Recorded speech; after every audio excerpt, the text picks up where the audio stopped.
마태복음 14장 25절로 32절까지의 말씀입니다. 밤 사경에 예수께서 바다 위로 걸어서 제자들에게 오시니 제자들이 그 바다 위로 걸어오심을 보고 놀라 유령이라 하면 무서워하여 소리 지르거늘 예수께서 즉시 일로 가라사대 안심하라 내니 두려워 말라. 베드로가 대답하여 가로되 주여 만일 주시어든 나를 명하사 물 위로 오라 하소서 한데 오라 하시니 베드로가 배에서 내려 물 위로 걸어서 예수께로 가되 바람을 보고 무서워 빠져가는지라 소리질러 가로되 주여 나를 구원하소서 하니 예수께서 즉시 손을 내밀어 저를 붙잡으시며 가라사대 믿음이 적은 자여 왜 의심하였느냐 하시고 배에 함께 오름에 바람이 그치는지라.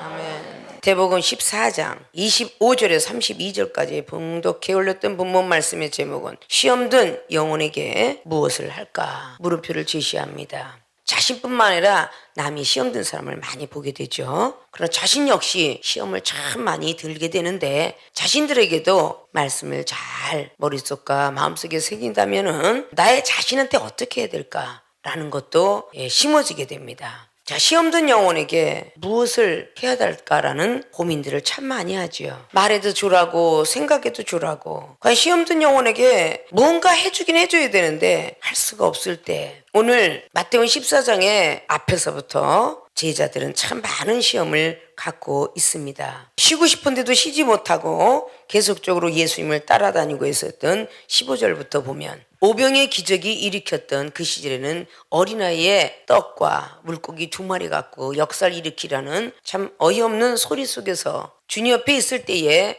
그 기적을 일으키게 되고 5,000명이 먹고 남고 광주리에 12광주리에 거뒀더라. 5,000명을 한번 여러분 상상해 보세요. 5,000명을 돌아다니면서 떡을 나눠줬어야 됐죠. 얼마나 많은 봉사를 했을까? 그렇게 생각 좀 한번 해봐야 되겠죠. 밥도 못 먹었는데 5,000명이나 나눠준데 이건 남자들만. 남자만 5,000명이고 그 외에 여자와 아이들은 또 얼마나 많겠어요. 그 아이들을 흘리고 막 참 한번 줬다고 한번 생각해봐. 봉사라고 하는데 좀 쉬고 싶은 거야 제자들이. 그런데 우리 주님은 한적한 곳으로 산으로 올라갔다고. 그 제자들이 생각할 때는 당신은 혼자 쉬고 우리는 물가로 또 가라 그러네. 그래서 바다로 향하게끔 만드는 사건이에요. 우리가 너무도 익숙해 있는 마태복음 14장의 그 말씀들은 무리를 보내신 후에 기도하러 딴에 산에 올라가셨다. 저물매 거기에 혼자 계시더라.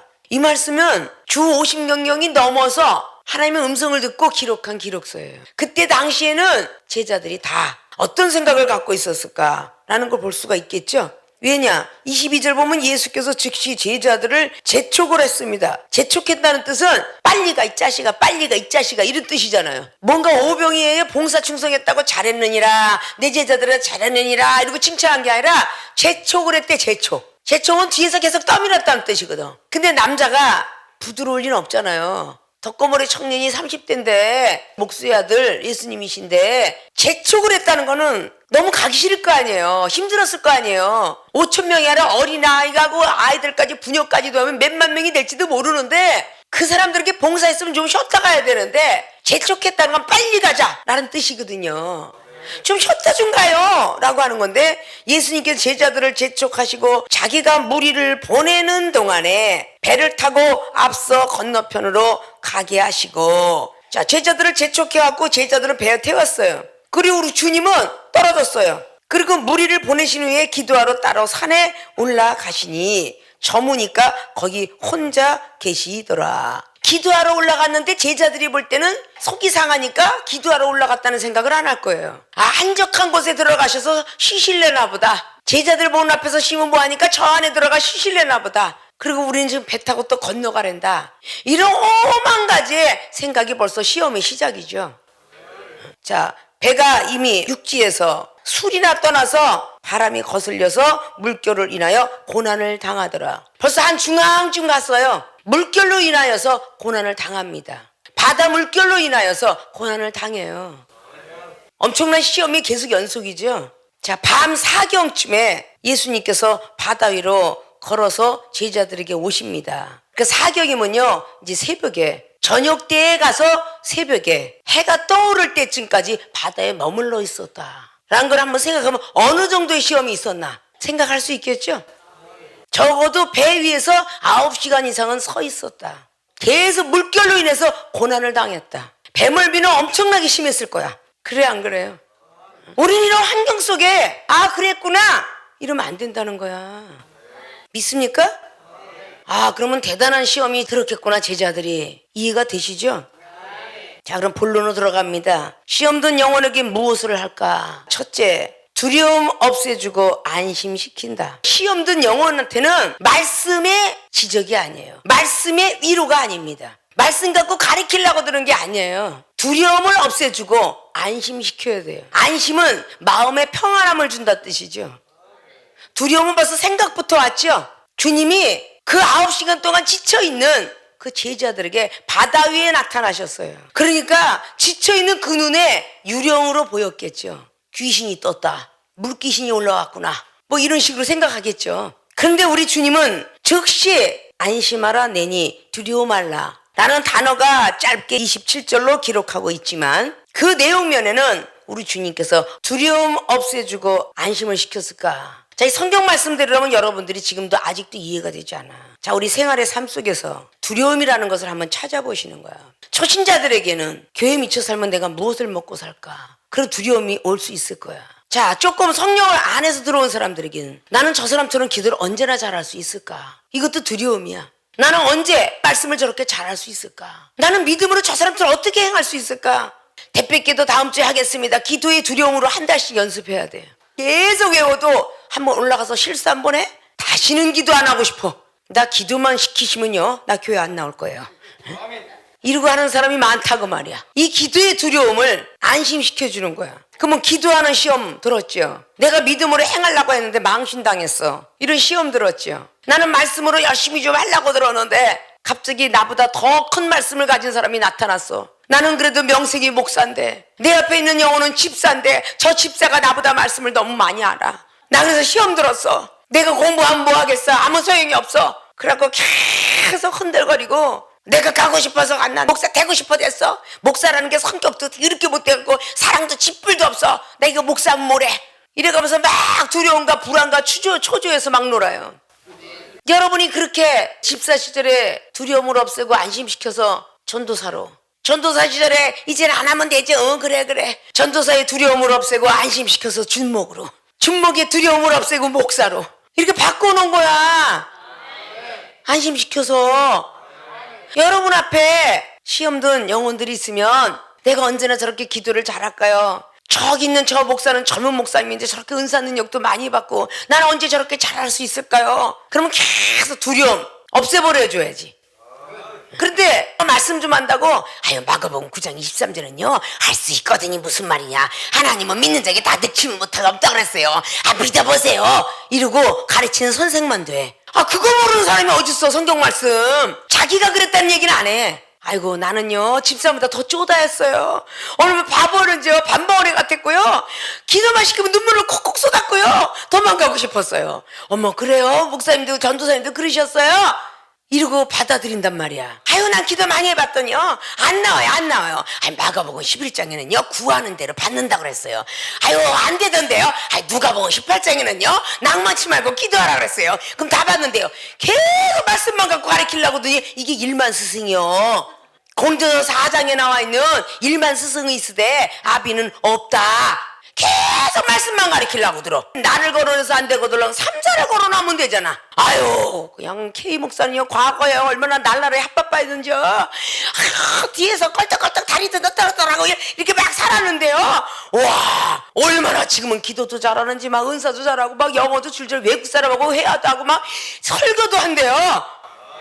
이렇게 막 얘기하면 먼 듣는 사람은 누구 얘기하는구나 알잖아, 그치? 근데 초신자는 누굴까? 그러지 않을까? 그 사람이 누굴까? 그래. 왜? 내가 그 사람 이름을 얘기하지 않았으니까. K 목사라고 하는데 K 목사가 한둘이요? 나도 K 목사인데, 그치? 그렇잖아. 먼저 든 사람은 알지만 초신자는 모르더라. 그래서 설교할 때는 비유법이 거의 20% 정도는 들어가야 되고 자연 법칙의 만물은 거의 10% 정도, 자기 간증도 한 20%, 그리고 성경 말씀이 50%가 들어가면 구약 성경 한 20% 하면 신약 성경을 좀 더 많이 해야 초신자가 알아듣겠죠? 믿습니까? 오늘 오병이어가 일어나는 기적을 봤어요. 물고기 2마리에 떡 5덩어리 갖고 남자 5,000명 외에 어린아이 여자까지 먹었으면 몇만 명이 먹었을 텐데 그 많은 사람이 먹는 기적을 보았어요. 그런 사람도 오늘 지금 슬럼프에 빠졌어요. 예수님께서 9시간을 부려먹을 딱 그렇게 생각이 들면 당신은 한적한 곳에 올라가서 지금도 쉬고 있겠지? 그렇게 생각하고 있는데 우리는 바다 물결 속에 가운데다 중앙에서 나가지도 오도가도 못하고 막 그냥 바다의 물결은 파도치기잖아. 파도를 얼마나 치는지 거기서 나가지도 못하고 들어가지도 못하고 중앙에 서 있었던 거야. 얼마나 괴로웠겠어. 바다가 왜 시퍼렇겠어? 하나님이 하도 두드러 패서. 응?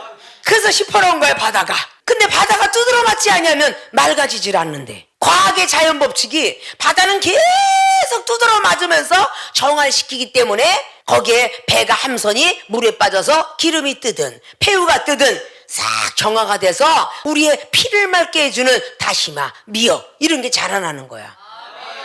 해산물이 바닷속에서 멍게가 나오고 해삼이 나오고 바다의 우유다 뭐 이런 많은 것들이, 광어 비싼 거 도미 이런 건 다 바다에서 나와. 아십니까? 짠물 속에서 나온다고. 강가에서 나오는 것은 민물고기야. 붕어들 흙냄새 나는 거. 근데 우리 생명 속에는 다 바닷고기가 돼갖고 날마다 좀 두드러 맞는 거야. 응? 큰 물고기 더 대어 상어하고 고래가 나오기 위해서. 아십니까? 바다 같은 사랑을 가지면 얼마나 뭐가 많이 빠졌겠냐고. 그런데도 바다는 말이 없다. 믿습니까? 바다 같은 사랑을 가지면 온갖 사람들이 오는 시험들을 다 받아들여도 그 마음은 변하지 않는다. 사람들이 시험을 못 넘어가니까 이종을 통해서 먼저 스타트로 여러분에게 테스트하는 거예요. 이종이 시험을 넉넉히 넘어가면요, 성도들의 시험 정도는 아무것도 아니야. 믿습니까?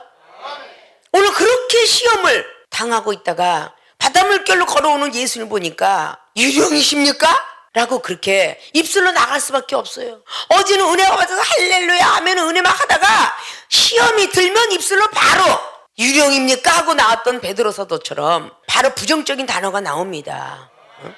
내가 언제 목사 됐냐고 했냐고요. 왜 나를 불러다 놓고 그렇게 갖다 들들들들 볶으세요?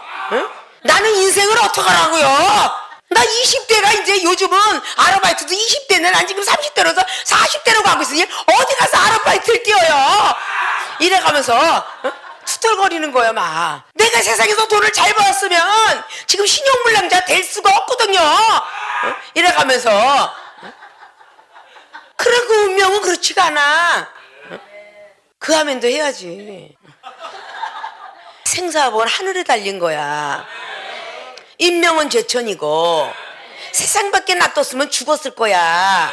그렇게 큰 소리를 아멘한 사람이 지금은 생명수를 리빙워터, 스프링워터, 프레스워터 아주 맑은 물을 먹고 있는데 나이프로 워러가 될지도 모르지.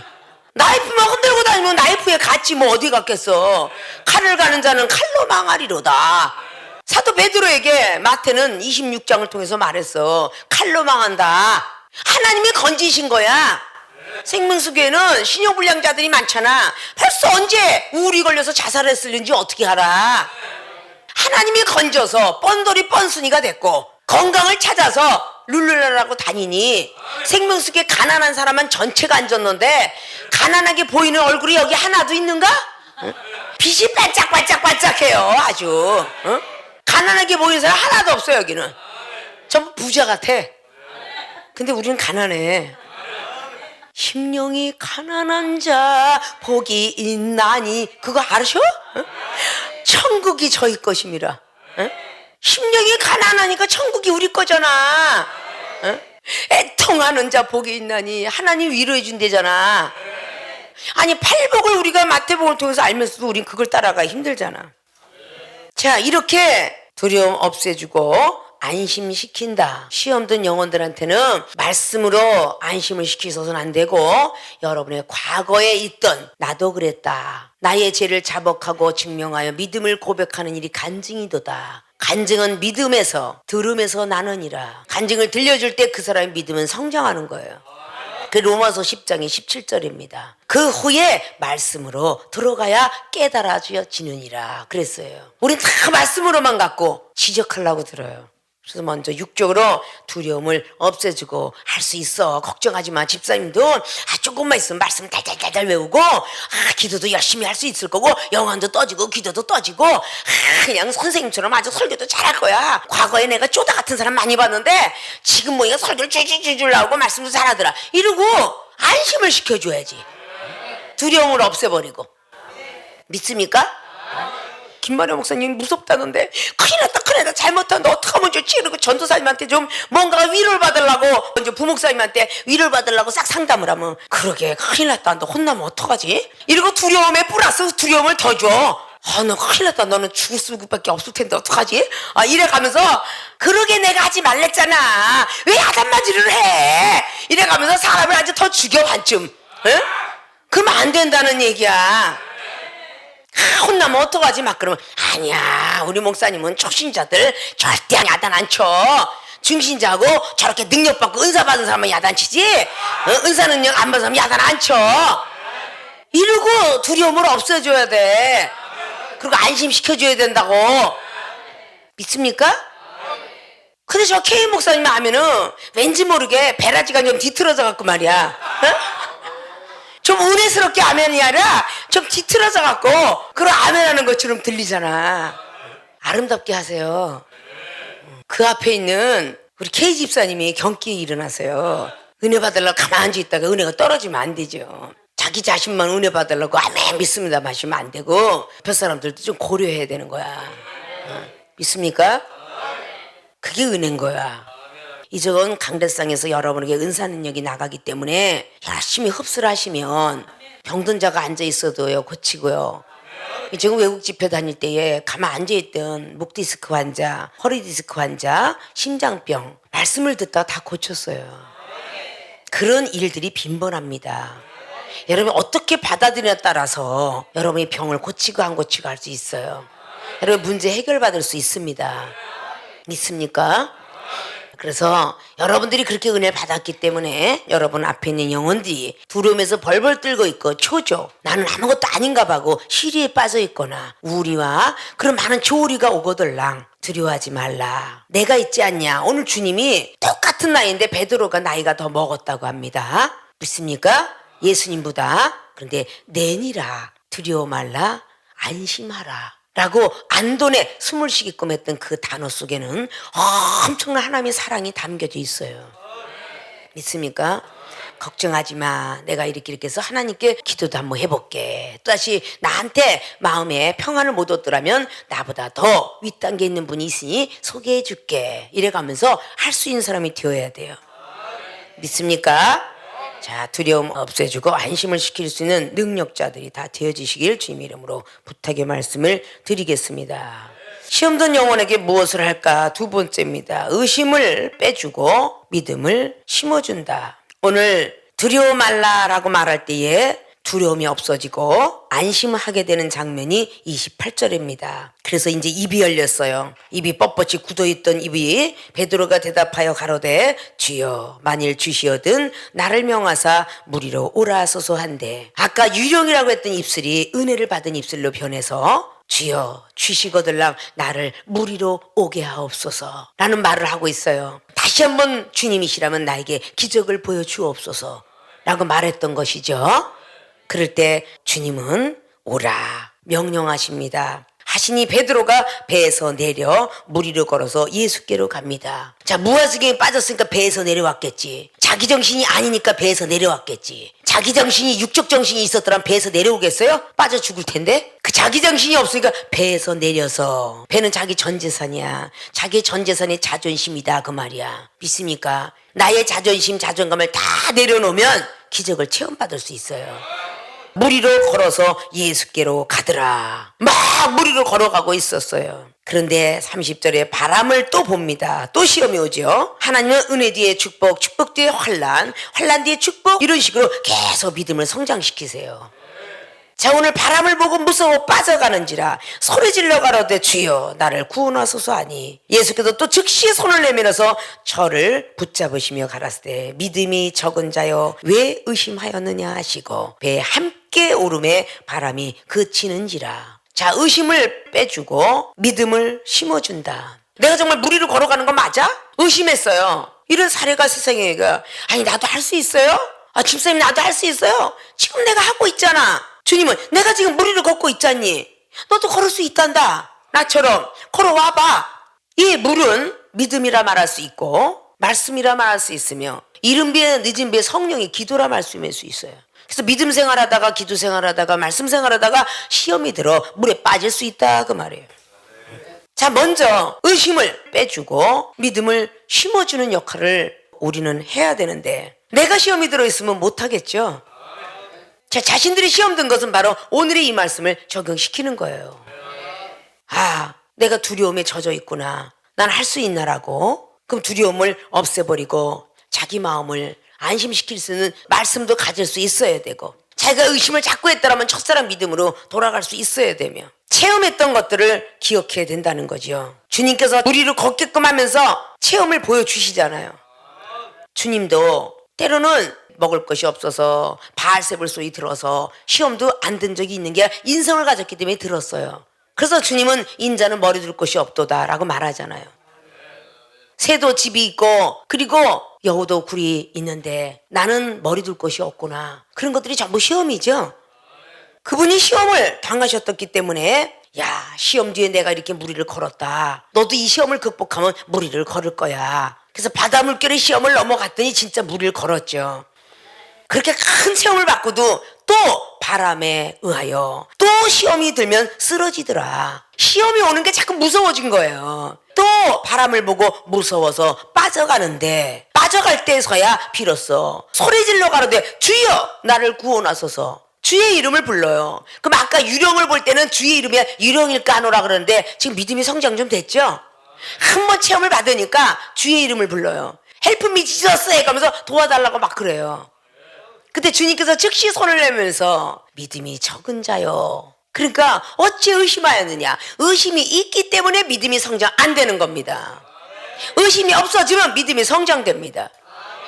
믿습니까? 자, 시험 든 영혼들에게 해야 될 일이 참 많이 있는데 이 세상에 범법자를 붙잡았는데 미국에선 총으로 가다가 범법자들이 총질해서 거의 범법자 잡힙니다. 자, 먼저 총을 맞은 사람을 교도소에 끌고 가는 법은 없어요. 총을 빼고 수술을 시켜서 그리고 교도소에 갑니다. 아십니까? 교도소에서 병든 환자 잠깐 동안 병원에 많은 시술도 시켜주고 그리고 다시 들어갑니다. 또 교도소를 들어가고 갑자기 처음 당하는 사람이 파출소로 경찰서로 구치소로 벌벌벌 떨고 있는 초보자에게 내가 어떻게 될까요? 나는 몇 년 받을까요? 라고 불안에 떨고 있는 사람에게 걱정하지 마세요. 변호사 사고 뭐하면 얼마 안 살 거 집행유예 나올 수 있을 거예요. 이렇게 듣다가도 결국은 교도소에 사는 사람도 있습니다. 누구를 막론하고 세상법도 항상 두려워서 벌벌 떨고 있는 사람에게 안심을 시키고 그들에게 의심하지 마십시오. 변호사가 잘 될지 안 될지 알고 변호하는 변호사는 없습니다. 믿습니까? 의심하지 마십시오. 최선을 다하겠습니다. 라고 말하고 믿음을 심어주죠. 신뢰를 심어주죠.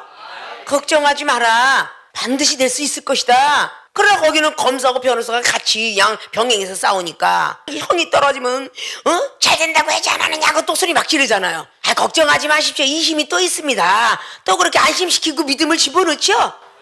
우리 신앙생활도 첫 번에 시험 들었던 사람이 그냥 막 시험 들어서 그냥 교회 못 다니겠어. 저 영혼 꼴배에서 밥도 못 먹겠어. 이런 사람 앞에 말씀을 하려고 가르치려고 하지 말고 이 사람 믿음이 적기 때문에 영혼을 비판하고 판단하고 믿음이 적기 때문에 교회 가기 싫다고 하는 거고 믿음이 적기 때문에 기도하기 싫다는 것인데 그걸 말씀을 가지고 기도해야 산다, 말씀 봐야 산다, 판단하지 말아라.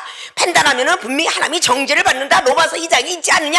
이러고 전부 하나님이 되니까 그 시험된 영혼이 일어나질 못해요. 자기 부적성을 믿음이 적은 사람에게 내가 함부로 말을 했구나. 믿음이 적은 사람한테 내가 기도하라 했구나. 믿음이 적은 사람한테 말씀 따라 살으라고 했구나. 내가 본을 보여주면서 내 가족을 따라오라고 재촉해야 되는 거고 우리 주님은 그만큼 제자들보다 더 많은 기도와 더 많은 믿음과 말씀을 하기 때문에 제자들을 재촉할 수 있는 그런 권한이 있지만 그렇지 않은 사람은 재촉할 수 없잖아요. 같은 위치잖아요. 여러분보다 더 잠 못 자고 밥을 못 먹으면서 영혼들을 상대하고 또 여러분 은혜 받는 자리지만 이종은 은혜를 주는 자리, 죽을 병도 고치는 자리 되니까 여러분을 재촉할 수가 있어요. 목사가 아직도 말씀을 모르느냐, 아직도 기도를 못하느냐, 아직도 사랑이 없느냐 이렇게 재촉할 수 있다는 거예요. 그렇죠? 그러나 여러분들은 아직도 미완성자이기 때문에 재촉할 수가 없다. 다 같은 위치다 그 말이죠. 믿습니까? 자, 시험 든 영혼에게 무엇을 할까? 첫째, 두려움 없애주고 안심시킨다. 자, 기도나 믿음, 말씀, 신앙생활 할 때에 두려움이 있는 사람들에게 꼭 두려움을 없애주시고 안심을 시켜줄 수 있는 능력자들이 되어주시길 주님의 이름으로 부탁의 말씀을 드립니다. 두 번째는 의심을 빼주고 믿음을 심어준다. 의심을 빼주고 믿음을 심어주면 점차적으로 더 많은 큰 믿음의 소유자가 될 것입니다. 그래서 능력자가 될 것이니까 여기 있는 오병이어 기적을 보고도 이랬는데 체험을 받은 사람들도 또 쓰러지게 마련이에요. 믿습니까? 그래서 꼭 믿음 생활을 훌륭히 하셔서 예수님의 그 능력과 은사 꼭 받으셔서 많은 영혼들을 살리는 아주 귀한 능력의 사람들이 되어지시길 주님의 이름으로 부탁의 말씀을 드리고 축원을 드립니다.